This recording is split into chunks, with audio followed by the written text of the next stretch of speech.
New location, better lighting.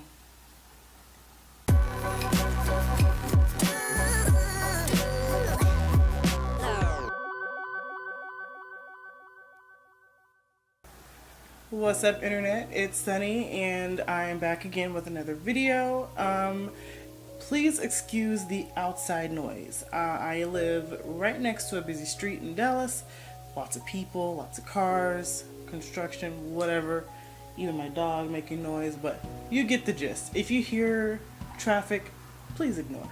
Anytime that there is an evil act of terror that shakes the world, it's not your everyday suicide bomber in Afghanistan or, anything that happens in the Middle East. So that happens a lot, and we're unfortunately desensitized to it. But when it happens in Western countries, that's a little different. And we have the same methodical way of reacting to these tragedies. And these acts of evil should be met with something else. And I am going to tell you 5 things that you should not do or you should avoid during these, the aftermath of these evil acts. The first thing that you should not do is spread fake news. It's like a lot of mainstream media wants to be the first to break the story, and I get that. You get a lot of clicks, a lot of ad revenue, whatever the case is. You want to get your side of the story out there, or whatever it is. Stop that. I mean, we want facts, especially the people that are like in the city that it's happening, whether it be Berlin or Nice or wherever it is, Las Vegas. You don't want to spread fake news, and that could put people in danger. So instead of trying to be the first one to break the story, why don't you do your due diligence and try to report the facts instead of just trying to be the first to break the story? Because you could be wrong, and then you'll tweet it out and you won't delete it, and you'll just put a retraction or some other type of tweet that won't get a lot of retweets. So we all know what happens. Stop it. The second thing that we should stop doing is blaming other people besides the person that did it.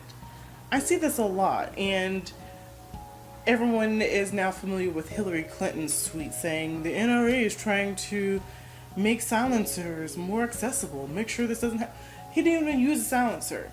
So why are you tweeting that out? It's not the NRA's fault that this guy shot more than 50 people or killed more than 50 people and injured over 500 people. It's not gun advocates' fault that this guy shot up a place. It's not even the left's fault. Him being a Democrat has nothing to do with this, or whether he voted for Bernie Sanders, Hillary Clinton, Donald Trump. It doesn't matter. The person to blame is himself alone.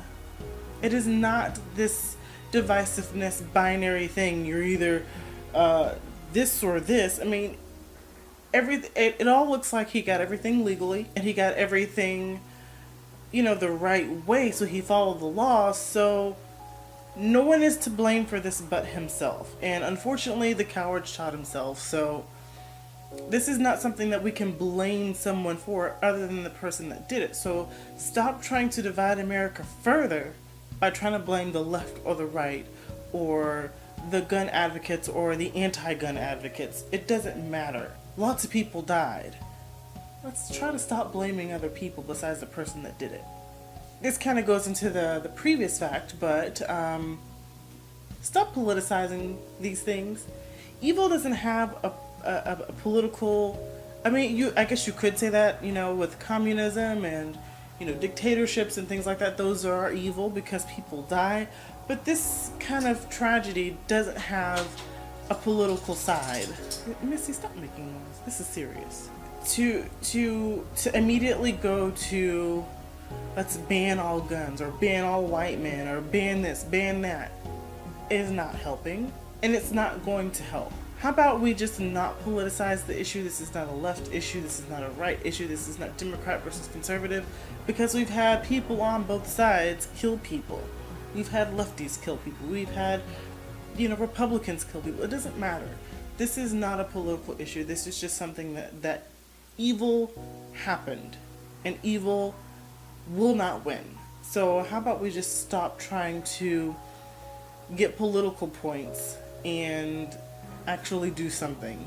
to help each other. Speaking of helping each other, these pointless media campaigns, like social media campaigns, you changing your avatar to whatever type of filter, whether it be for Germany, for England, or for, America, whatever it is, changing your Twitter profile picture or Facebook profile picture to show solidarity with the victims, or putting hashtag blank strong on something. I would rather have thoughts and prayers, honestly. We believe that prayer works. We pray for something, we hopefully get an answer that is favorable, to the person that we worship. So at least with prayer, people think you can get a solution to it. Whether you believe it or not, I do believe that you can get solutions from prayer. Changing your profile picture, stupid hashtag trending topics can raise awareness for some things, but in these issues, it's all over the news, it's not doing anything, and I would rather have thoughts and prayers, because at least prayers, we can think that it's doing something, but even if you don't think it is, a hashtag is not going to do anything either. And I think the fifth and most important thing that people do not do when it comes to things like this is educate themselves. They will take one side of the argument and that's it. That's it. If you want to be educated on what we can do to try and prevent this, look at both sides of the coin. Oh, you're against guns altogether? Try to go to or look at some pro-gun advocate websites like the NRA or the USCCA or anything like that. Look at the NRA website, see what they stand for. Look at USCCA or any type of gun advocate. It doesn't take too much to find them. So look them up, see what they're all about, and take a look at the other side of the argument. And if you're someone who's pro-gun and you're like, no, I don't want to look at anything anti-gun at all, that's all right. Go ahead and look at the anti-gun rhetoric and see what the pros are, see what the cons are. If there are any cons, if there are any pros, just look at the other side. We don't have to be so one-sided. We can have disagreements. You can see, I can see where the anti-gun people are coming from. Guns account for lots of murder in America, and people are concerned. I understand that. And my thing is, we do have a Second Amendment right, and if we have better gun education and harsher sentences for people who, do any type of gun-related crime, I think that would make things better. So it's, whatever you want to think. But I think those are 5 things that we should try and avoid whenever evil tries to take over and fearmonger in our nation. We should try to do better as a nation, because as soon as something like that happens, we immediately just start bickering at each other, and that's not productive. So let me know your thoughts. What are some things that you thought of that we shouldn't do whenever a tragedy like this happens? Let me know your thoughts down below. Also, please subscribe to my channel, and let me know what what you want to talk about next, and I'll make a video about it. So have a great day. I'll go do the same. Bye.